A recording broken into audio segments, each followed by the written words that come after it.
more time. All right, I'm going to go through a few things here before I get into the presentation. First of all, again, my name is Bob Gronauer. I'm here representing Century Communities. Behind me is Rick Barron. He is representing Century Communities here tonight. So Rick will be working with me as we go through some of the exhibits, and Rick will also answer some of the questions that I may not be able to answer. Also in the audience tonight is Commissioner Susan Brager's representative, Mike Shannon. Mike, if you could stand up. There you are. Okay. Mike is the liaison for Commissioner Susan Brager, who's here for the meeting tonight. So there's a few things that Rick and I would like to do is essentially give you an update from where we were from back on the November 13th neighborhood meeting that we had here in the community center. Back in November, we told you this, as many of you may know, that the golf course is for sale. It's been for sale for a long period of time. The property is owned by Century Communities, and it's managed by a golf course management company from Texas. And what Century Communities is looking to do is to sell the golf course, and in trying to do so, they're looking at ways to help subsidize the golf course today. And in the meeting in November, we discussed with you, we showed the community a plan that had a total of 32 homes located in two separate areas within the master plan community here. And in return, we are offering to provide a deed restriction on the remaining portion of the property of the golf course itself. From there, during that meeting, we said we would do a couple of things. One is, I mentioned to you that we would come back for a second neighborhood meeting. I told you also what we would do is we would gather all the questions that you have and comments that you made not only that night, but we had a website that was set up in case people had additional questions from that November 13th neighborhood meeting. From there, what we did is we compiled what is known as a fact sheet, which is a frequently asked question sheet. We gave it to the Community Management Association, and we made sure it was distributed out to the community itself. In that fact sheet, what we did is we didn't answer everybody's specific question because there were a lot of questions that overlapped with the questions that were asked. And so what we did is we tried to combine some of those questions together. And I'm going to presume maybe not everybody has said they've seen those, but we can still make those available with Natalie here at the community center. And I think we handed those out or sent them out on the internet, if I'm not mistaken, somewhere in December. So I do have a copy of it here. I'm not going to go and bore you with all the facts that were the questions that were asked and the answers that we gave, but we can actually make sure you have that in your possession.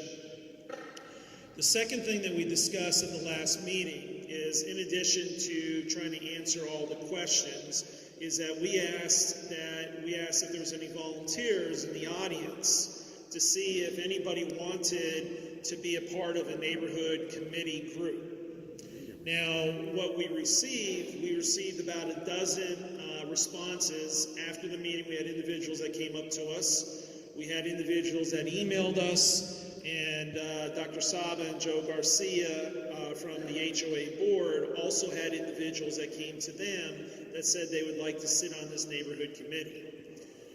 The purpose of the neighborhood committee was to sit down and discuss various options with the development of the golf course and addressing specific issues.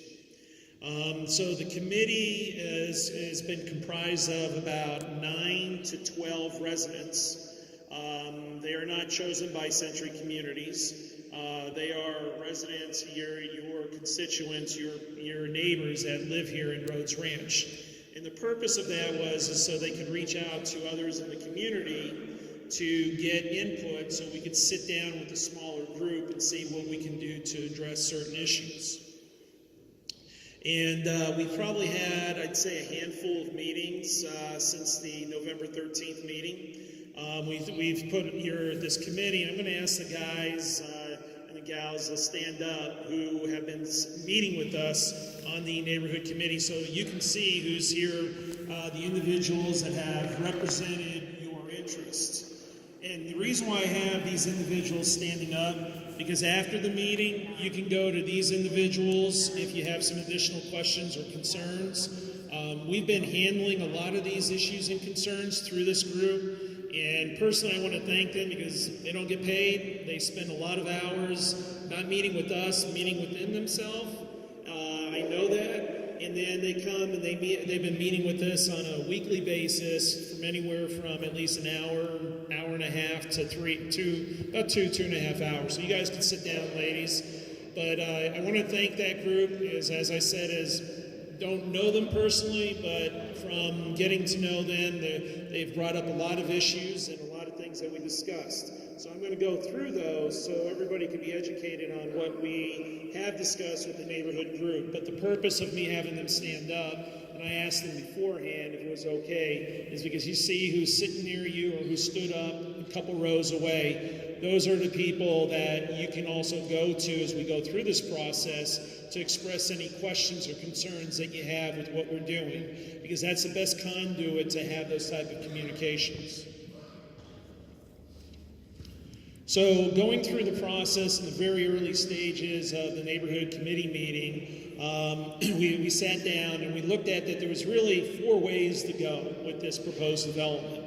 And as the neighborhood committee mentioned, is one way is we could just fight it, and we could just say to heck with it, continue our protests out in the front of the gate, doing what we want to do and not have any communication with the developer. That was one option that was discussed.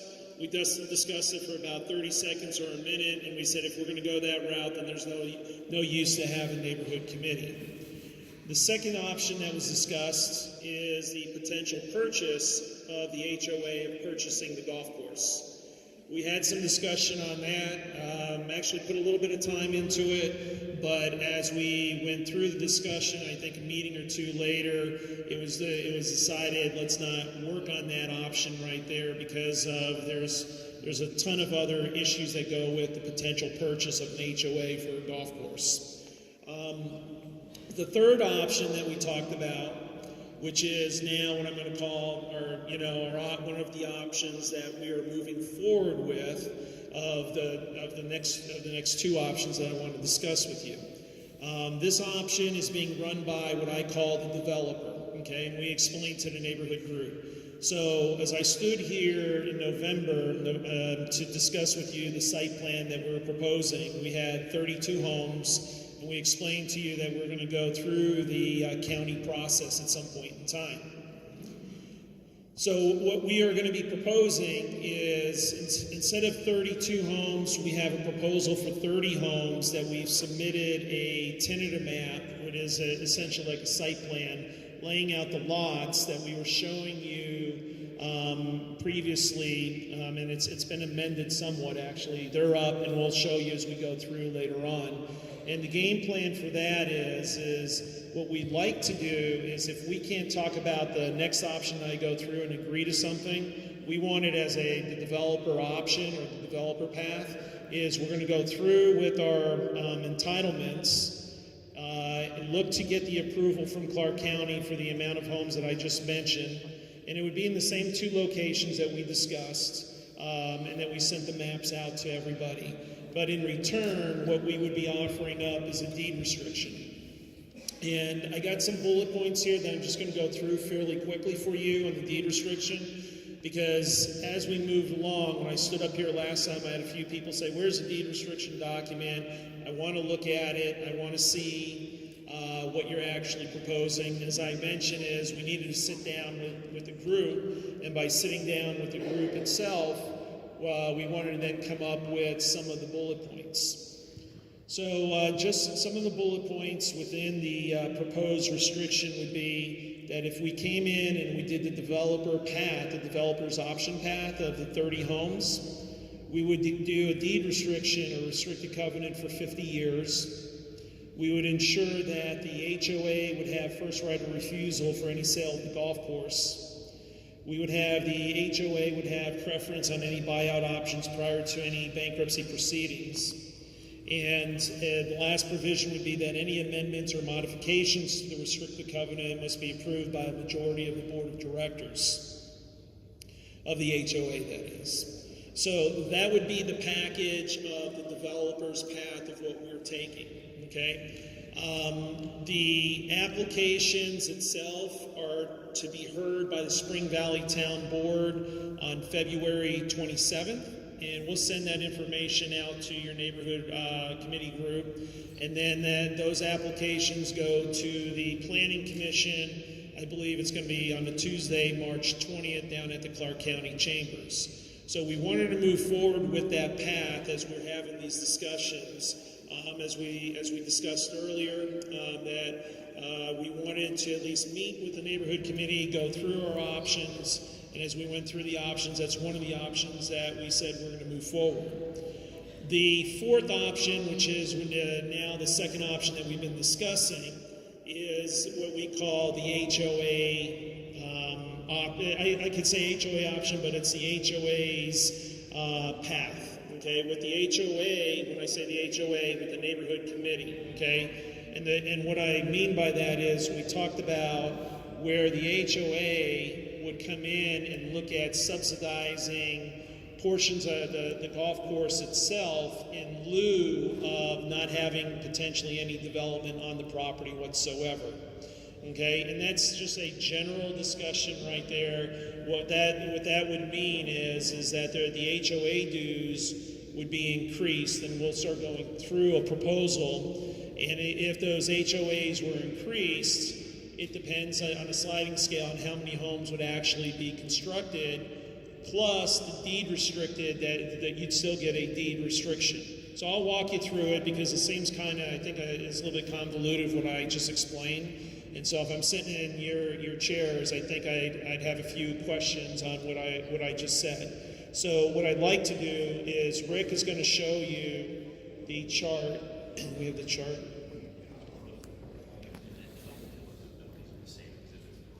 Yeah. These exhibits are around the room, so after the meeting you can take a look at this as I go through. And so this is, as I said, this is the HOA path that we've been talking to the neighborhood committee about.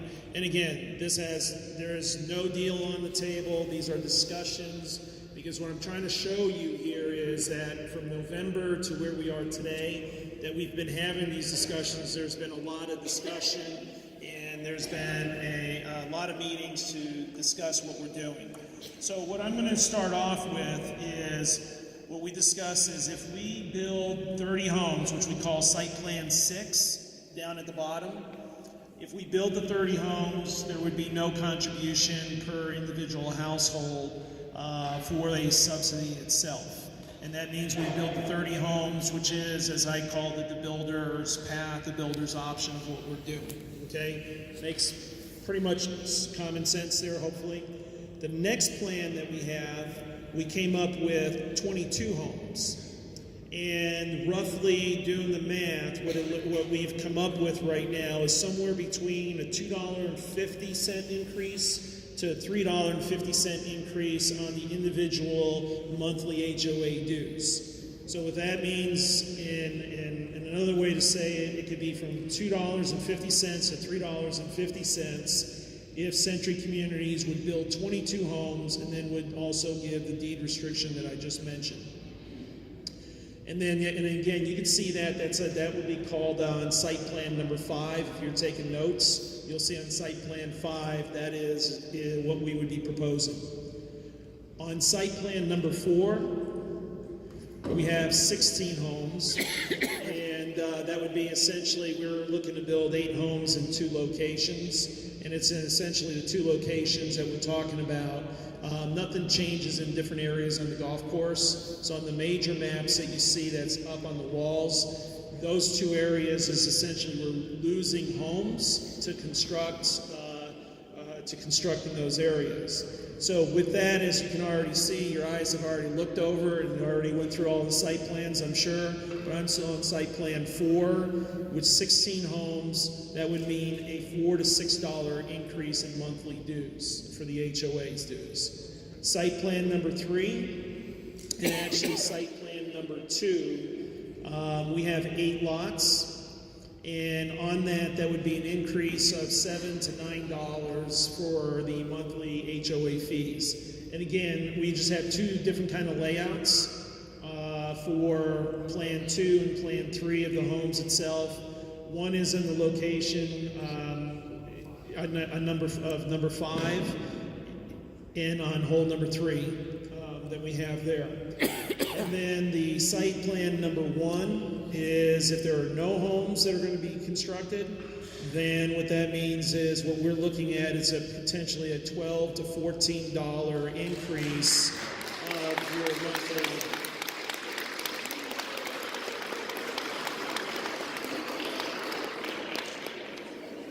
Well, I'll still continue on because I wanted to walk through everything there. So what that means is essentially if no homes are built on the golf course, the dues that we're figuring right now, and we're going through this, is about $12 to $14 a month that would go up. And then in turn, we would still do the deed restriction on the property itself, okay? And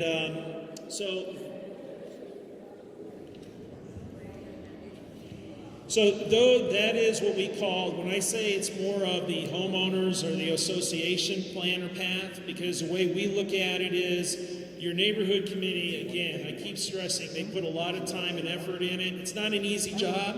I wouldn't want to be in those guys' position of trying to balance everybody's emotions and questions and so on that you get. But what I do want to mention is nothing's a done deal here. This is the progress that we've made since November. You may not like the proposals that we have, but I think if anything we can all agree to is that we've actually made significant progress from where we're standing here in November. That said, there's still a lot of work to go and a lot of things that we want to do. And the part of the goal in the neighborhood committee group, we said the developer option, we're going to still move forward, but we still want to work with the subsidy because in the end, I can make this representation. Mr. Rob Beville, the president with Century Communities, has said this, and Rick Barron here has said this to the neighborhood group. Century Communities would prefer, at the end of the day, not to build any of the homes if they didn't have to. It makes everything easier for everybody and just do the subsidy for the golf course itself. So there's a couple other points that I want to mention before I turn it over to everybody, because there's some additional things that we did discuss.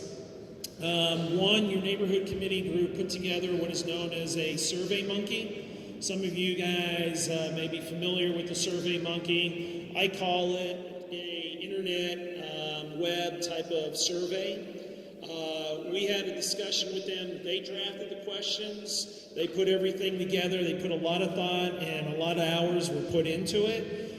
We had a discussion about maybe sending the Survey Monkey out prior to this big neighborhood meeting. But what we decided is, in our last discussion about a week ago, it might have been last week or so, we decided that it's probably best to send the Survey Monkey out after this neighborhood meeting, after we have some discussion here and you can see and think and understand the amount of effort that's gone in the thought process. So what we're going to ask you to do is the neighborhood committee's been working with Natalie, with the community association, with the management company, to make sure we put everything together to send it out to the residents. And I believe working with Joe Garcia, you're going to get, we'll be sending that out shortly, and then from there asking for a return within a certain period of time. Because based off that, and make sure you have everybody respond, it's going to be important because it'll give everybody an idea of what the community would like to see within the proposals that are there. And again, it doesn't mean that it's a bright line that whatever the majority is or the minority is. It just gives an idea of what the residents want because like you, everybody has different opinions and different feelings. I have friends that live here, that live on the golf course. I've had many people call me. I've had many discussions, and I know what they've mentioned to me and what they prefer, but everybody is at least somewhat similar. And I think the Survey Monkey will be a good litmus test for everybody to get an understanding of what the community would like to see. The other thing that we actually are agreeing on, and the neighborhood committee pushed this is one of the first things that was a topic of the last meeting, one of the first questions I was asked, and this was something that the neighborhood committee pushed, and we've relented on, which is a turnover of the HOA itself, okay? So,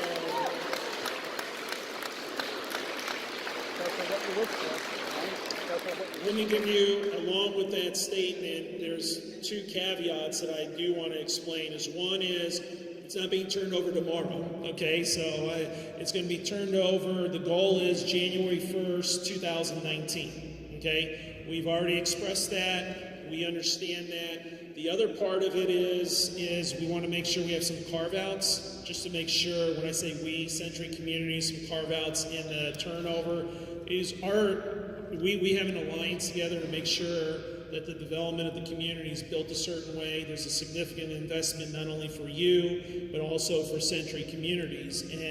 And so there will be some carve-outs that we'll be making, but the main thing is hopefully we can put that issue to bed. Your neighborhood committee pushed on it. They pushed on it hard. We're just going to go do it. And as I said, so that's the goal. With those little two, as I said, caveats, it'll be January 1st, 2019. And we just got to get a couple carve-outs in there to allow Century Communities to complete the development that they're building within the community itself, and we'll go from there.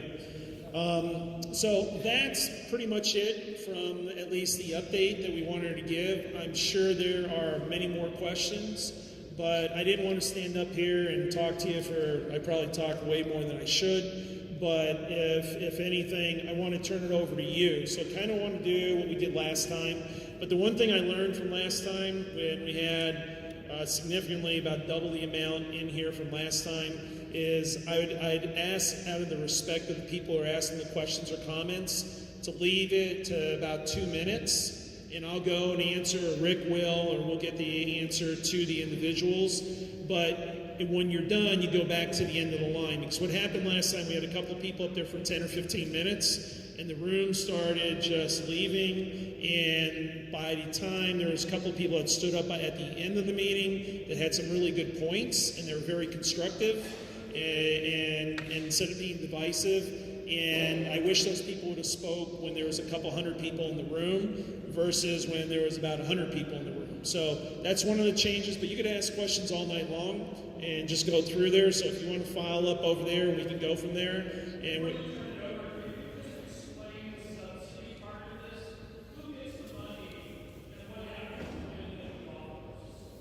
yeah, so generally the question is what happens with the subsidy money that goes to the golf course?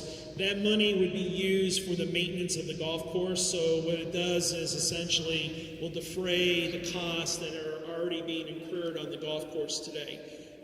And then we'll get into, again, we started with the general concept, but that's essentially what the goal is if it could then cut down on the expenses on the golf course, it gives us the ability to continue to maintain the golf course.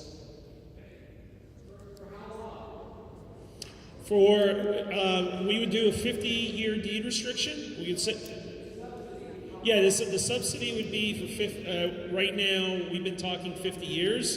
It could be longer, but it will be renewed. I believe it may be renewed on an annual basis because that's when the payment would be made. But we didn't get into the particulars on that. But the goal is, as long as the HOA wants to keep making those payments.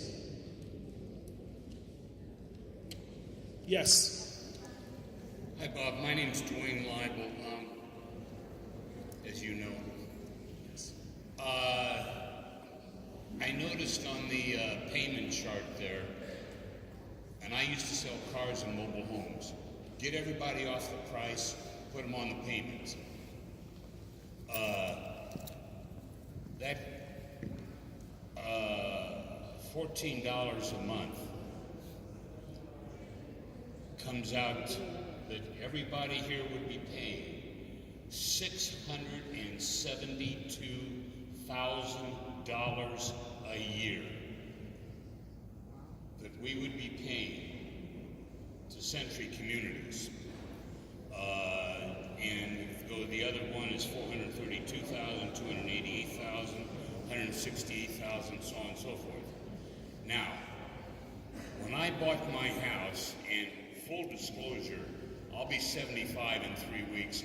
I've never had a golf club in my hand. When I bought my house, I read the sales docs. It said the golf course isn't guaranteed. Just like views are not guaranteed. I really didn't care, but I rolled the dice anyway. I signed the thing. The golf course is not guaranteed. The people that bought houses on the golf course, they're probably a lot smarter than I am because they could afford more for a house. I assume they read the thing that said this golf course is not guaranteed. Those folks decided to roll the dice. This is Las Vegas. They decided to roll the dice. Now they may be losing their golf course view or whatever. I don't want to have to spend $700,000 a year. By the way, plus an inflation thing. I don't want to have to be spending $700,000 a year to pay off a bad debt or a bad bet that they made. Also, has this subsidy contract, has that been run by our corporate attorney? No. Because Why not? I'm going to answer the question because we have not gotten to the next step there. This is the proposal that we discussed. We don't have a problem letting it go into the next step to start vetting out the numbers, hone in a little bit more. But I thought we had those discussions. Well, we did, but there hasn't been any answers. Bob, it's going to be, we got to talk about that. We're going to get back to you, and so on and so forth. But even before we get all excited about, me worrying about paying $700,000 a year, or you guys worrying about selling houses, this thing should be run by the HOA's corporate attorney. don't have a problem with that. You and I have talked about this. Yes. And one of the things that I forgot that we discussed is Century Communities is willing to pay a fee for an attorney to review the documents that we're going to put together. So we don't have a problem with that, and don't have a problem with the HOA speaking to corporate counsel. Okay, why would we not just want to run it by our corporate attorney, the Rhodes Ranch Association's attorney? And that's fine. We'll do that. We'll run it by your HOA attorney. Not a problem. It's, as I said, if anything, it's a part of the process that we're going through. We can, starting tomorrow, contact the HOA attorney and give him the information. Don't have a problem with that.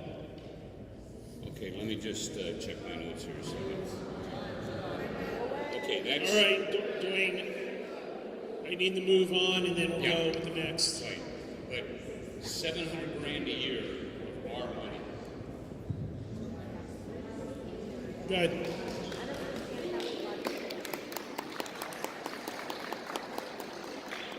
How many homes are scheduled to be built yet? How many homes are scheduled to be built yet? Excuse me? How many homes are in the schedule to be built yet? Oh, the total homes for the master plan community? Additional. Roughly- Additional homes. Additional homes would be 30 that we're proposing. Okay. My second question is, what are the carve-outs? What are the what? Carve-outs. The carve-outs would be, in general, what we discussed in the In the carve-outs, what we discussed with it, I'm sorry, I'm just trying to make sure I said it right. The carve-outs are going to be in the HOA transfer documents and turn it over to the HOA. Carve-outs are going to be to ensure that Century Communities can still continue with the construction, and a lot of the things are going to be aligned to make sure that the construction of the remaining homes that they're allowed to build will be built without being stopped. So that would be just the 30 then? No, there's continuing construction going on right now. How many additional homes is my question? Total, how many additional homes are scheduled, other homes besides the 30? How many other homes?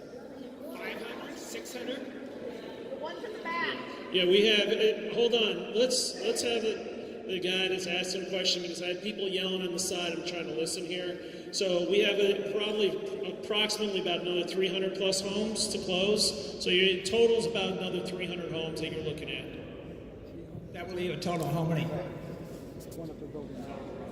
Roughly 4,000. Okay, thank you. Yep. Hi, my name is Maurice Rosca. I've lived here since 2003, and I have a question. I'm sitting there looking at this chart.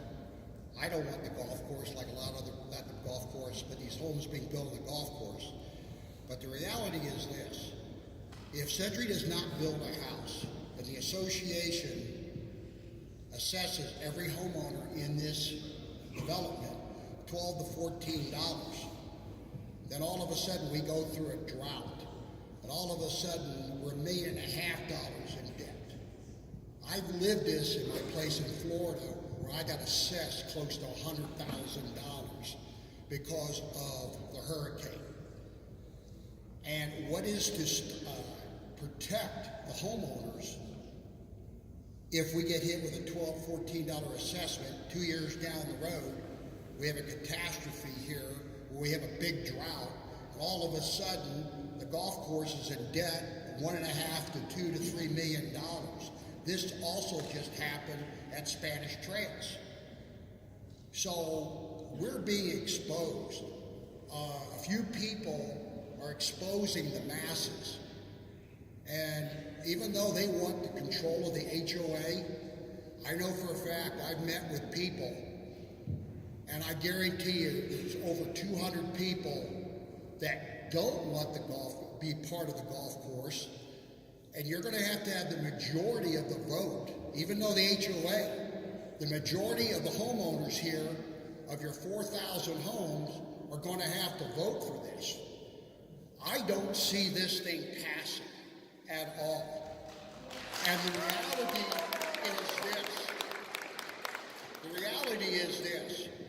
Century, and I've got nothing to do with Century. I want this development to be the best out here. That's why I moved from Spanish Trails over here. But on the other hand is, you hit a $12, $14 assessment, you got $155, next thing you're going to be paying, you're going to be just like at Spanish Trail, you're paying $1,000 a month.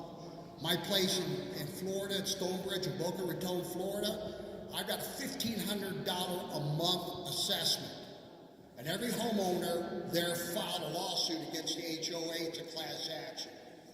And the rumors, all the stuff that's going on that we are hearing, and the lies, it's remarkable.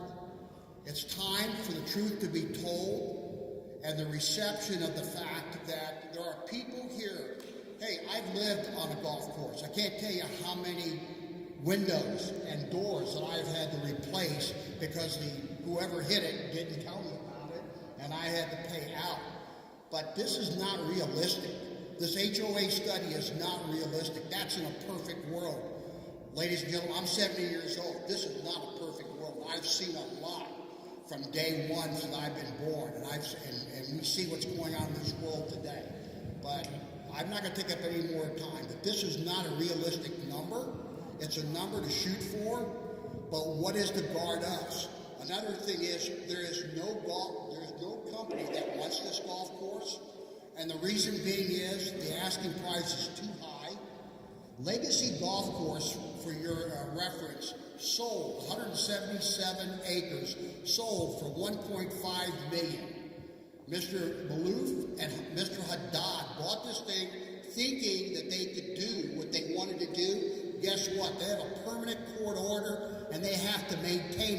golf course. If we take this thing over as a golf course, the HOA, and all of a sudden we're $2 million in debt, $3 million in debt. I've heard stories, well, we're going to turn it into a park. No, you're not. The deed restriction states a golf course. It has to stay as a golf course. Thank you.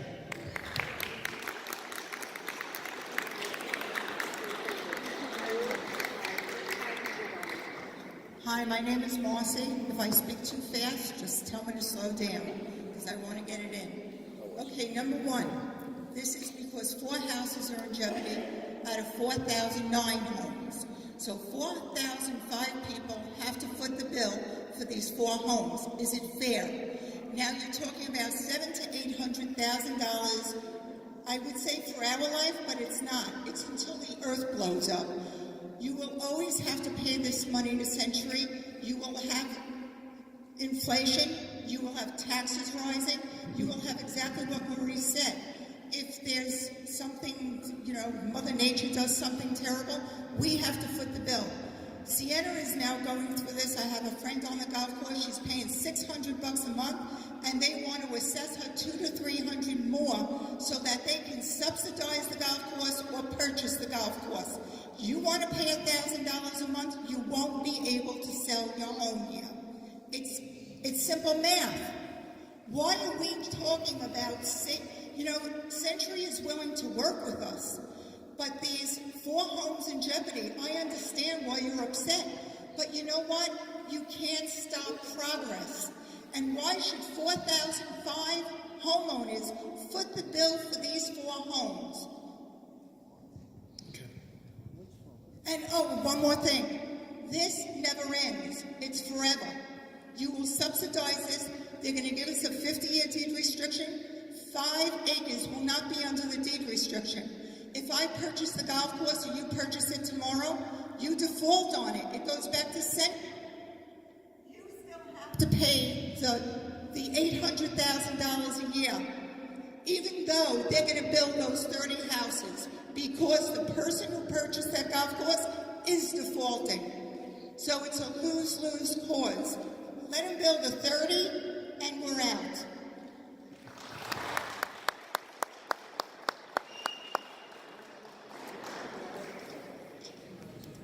Hello, good evening. My name is Tony. We moved here about 6 years ago. I don't live on a golf course. We are a little bit separated, but the reason we moved here was for the scenery. We come from Florida, and that's how every community there looks like. Here, we live in a desert, so we appreciated where we came, and just for the record, I'm against building those homes. With that said, why don't we just think about some of the things that we're all facing every day? The 20-minute stay in front of the front gate because we cannot get through the gate to get to our homes. Maybe get another gate opened, even if it's just for residents on this site, not on Fort Apache. No one goes through there. Another thing, preserving the trees and the grass in the areas. We need to think that we live in a desert. We need to preserve as much of the landscape as possible. Another thing, have you guys had a statistic of how many people live here that are owners, and how many renters do we have in the community?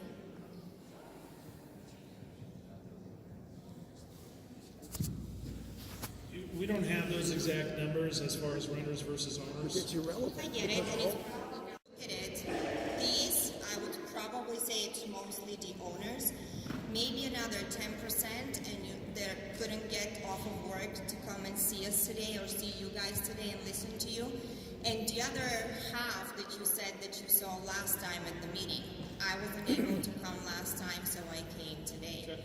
But have you seen the comments that are left for Rhodes Ranch now in Facebook, in all of the reviews? Yes, we're very much in tune with it, and I'm going to move to the next one because I want to still try to move this. Yes, we're familiar. There's 3 more, so I think that another 2 minutes we can spare. Come on. All right, I'll let you talk. That's fine. That's fine. I got half saying talk, half not talk. Go ahead. Here we go. So for those 5 years, from the best community in the valley, we have dipped down big time. Now we want to be our golf cart.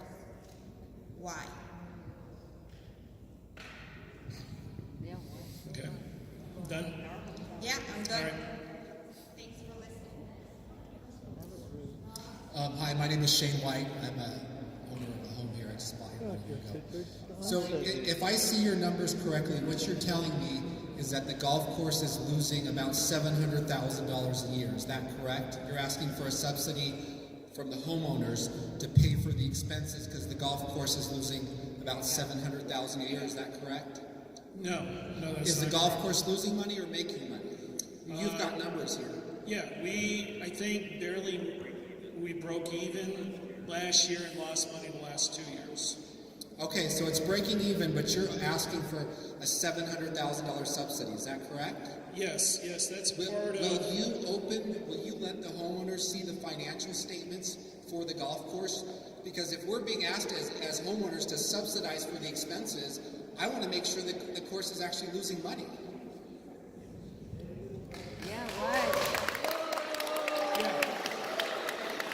You can go and work through our broker and get whatever information from the broker, and No, certified like financial statements, profit our and loss. broker has them. It's for sale because a part of the subsidy is to attract a golf course operator onto the property itself, understanding what they can cover and make some revisions to the golf course itself to make the improvements to keep the golf course open. These are the things that we're looking to do. Okay, that's fine. I just have a problem if you're asking for a $700,000 subsidy if the course is making money right now. Yeah, let me say something. This is just a proposal of anywhere from going with 0 subsidy up to 14. I know we're focused on the 14, but that doesn't mean that we're going to do the 14 or make that proposal. You do any of the combo that's there. Because when you take a look with respect to some of the layouts, there is virtually very minimum impact on some of the layouts there, so you don't have to have the full node development on the property. Those are just options of discussion itself, because I know a lot of people here are hot about now the $14 per month, and if you are, we're not telling you have to do it. We're giving you options here. These are discussion items. It's a heck of a lot better than me just saying, yeah, well, maybe we'll look at trying to come up with a subsidy. We're trying to bracket this stuff, and these comments are good, but I need you to also understand the other side here is what we are proposing is ideas. It could go anywhere from 0 to 14. We have not, look, at the end of the day, and just doing a deed restriction, doing the homes and moving on might be the easiest thing to do. That's fine. But what we wanted to do is give other alternatives. So please, we're not telling you to do $12 to $14 per month, per house, whatever. That's a decision that this group, the community, will make, and we'll figure it out from there. I would be more apt to have some type of agreement where the HOA, where it's just not it's kind of hard for me as an owner to subsidize you if you're already making money. And secondly, what I'm worried about is if you do build on these golf courses like you want to, what's going to happen to the revenue of the course then? I mean, all the money that from golfers that are coming from out of state, they're not probably going to want to golf on a golf course that's much smaller than it is right now. Then the revenue will drop, and then you are going to be having a loss, and then we have a real problem. That's all I'm saying. Next.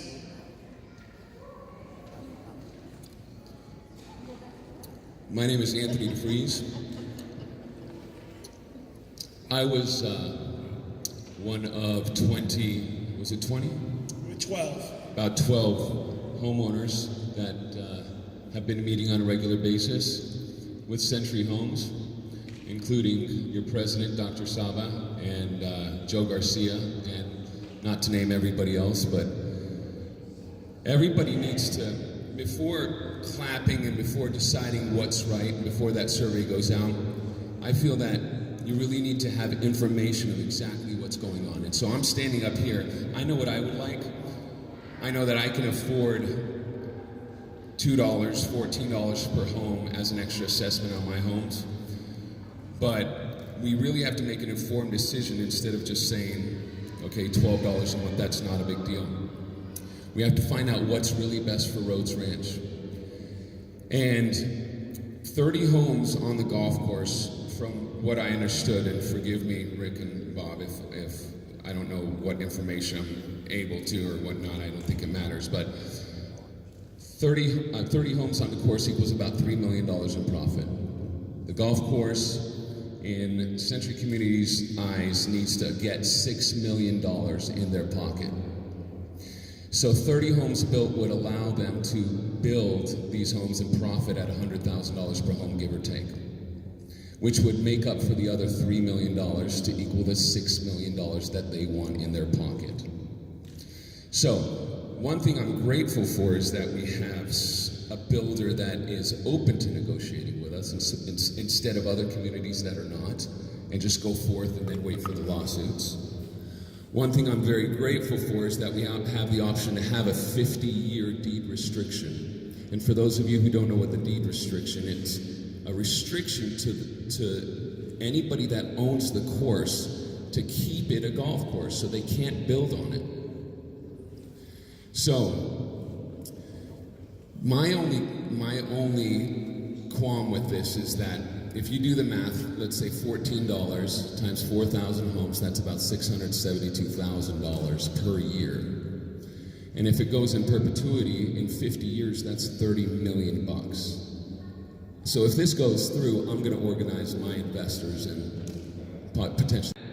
If Century Communities needs to make $3 million to make up the difference for what they feel that they can sell the golf course for, which is $3 million, and by the way, it's losing, it made $9,000 last year, so it's not losing money. Some years it is, but it's not making money.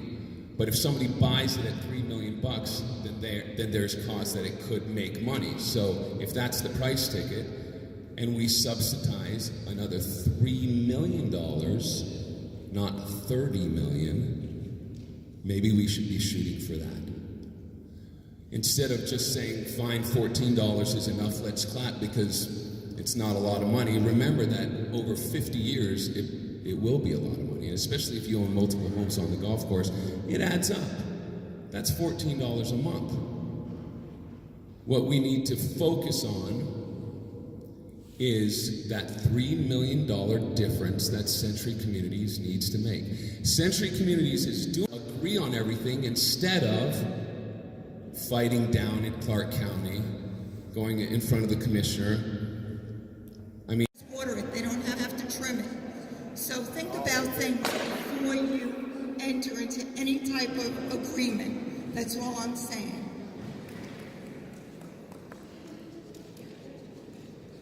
Hi, my name is Virginia. I'm a homeowner here. For each option, I'd like to know what the impact to the golf course would be in terms of par 3, par 4, so on. Yes, excellent question. So the impact on the golf course, essentially, as we said, is if we had the 30 homes, we would it would change from a par 72 to a par 71. It does not change the impact as far as the course itself. We had these discussions with everybody. We told you we've talked to golf course operators, developers, and so on. So we're comfortable, and actually on the PGA Tour, you have par 71 and even par 70 courses that are on the PGA Tour. So we're comfortable with that. The hole that would be is hole 5, right? Hole 5 would be shortened depending on different, and they're up there along there where you'll see hole 5. So the biggest impact is if 30 homes are built, would be on hole 5, would be shortened, and it'd go from a par 5 to a par 4. All right. Could we get an amended chart with that for each option? So I think that would be, well, I understand, but just in the chart, just to say exactly, like for instance, option 2 and option 3, on the chart look exactly the same, but obviously one of them is for one lot and one of them is for the other. And I just want to know exactly which hole and how they would be impacted in each one. Okay, and I can see it in the, all right.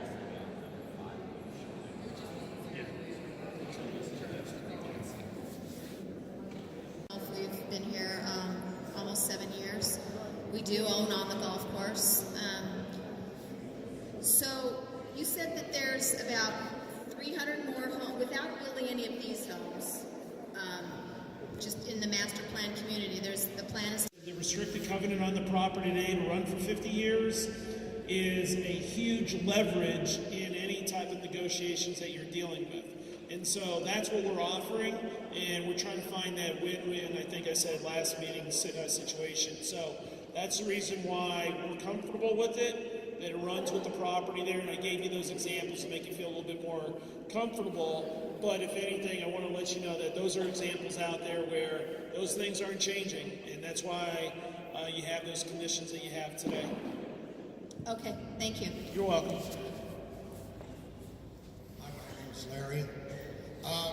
I got kind of a solution to this. If Century's not making any money on this, then why don't you bring down the price of the golf course, sell it to someone who then can buy the golf course, you wipe your hands of it, you walk away, and everybody's happy.